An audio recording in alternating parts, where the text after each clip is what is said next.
Je salue un homme qui vit ses rêves. Il s'appelle Lenny, il est sexagénaire, il est hollandais, c'est un Robin, non pas des bois, mais des eaux en réalité. Oui, il est bien sur son cheval, et ce cheval est bien sur une péniche amarrée en bord de Meuse à Dinan, après l'avoir été à Namur et à Liège. C'est le Vlotburg, l'espèce de château flottant. En réalité, Lenny est un homme de passion. L'une d'entre elles, la plus prenante, a été consacrée au Moyen-Âge, à son histoire, à ses objets, et il reconstitue tout cet univers à bord de cette péniche, vous l'imaginez bien, tout à fait unique en son genre.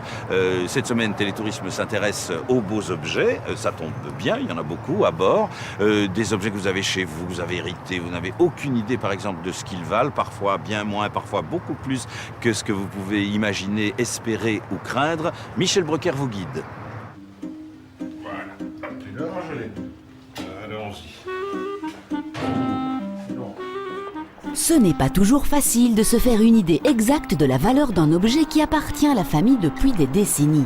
Il faut parfois prendre son courage à deux mains et ne pas craindre le lumbago pour connaître enfin la valeur de la pièce qui trône dans le hall depuis toujours. Nous sommes en train de charger une œuvre de G. Flambeau, qui est un bronze du début du XXe siècle, qui est dans notre famille depuis 3 générations.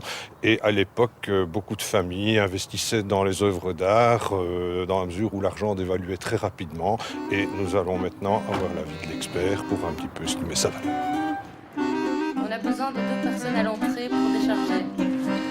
Une salle de vente bruxelloise a eu la bonne idée de réunir chaque lundi plusieurs experts qui sont en mesure d'estimer gratuitement la valeur marchande de la plupart des objets d'art.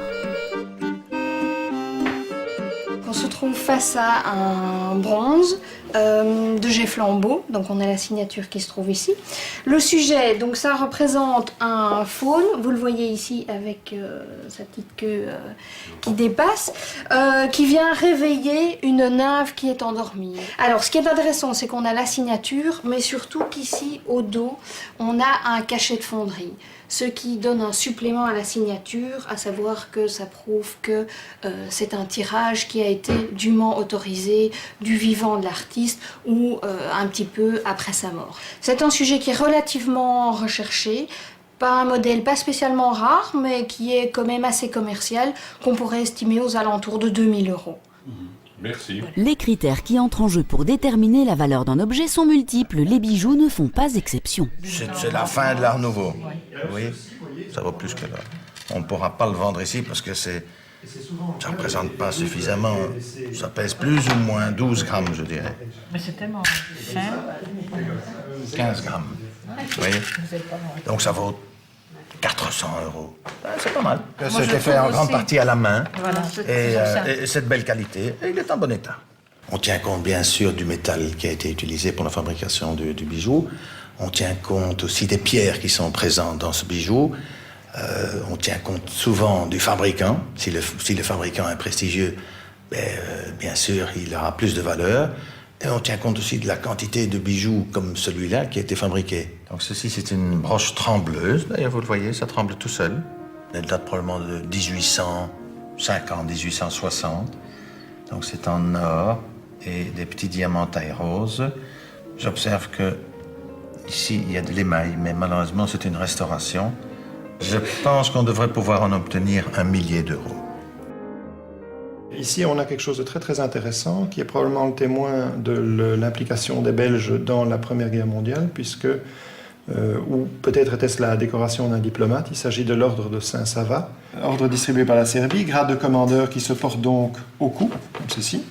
Et ce qui ajoute vraiment de l'intérêt pour le collectionneur, c'est qu'on puisse avoir le brevet d'obtention de la décoration par votre ancêtre, parce que ça permet alors d'étudier sa carrière, de savoir qui il est, peut-être de retrouver d'autres choses qu'il a faites. Et pour le collectionneur, c'est très important, ça ajoute à l'intérêt de la pièce. Ce billet est très intéressant parce qu'il explique une partie de notre histoire récente.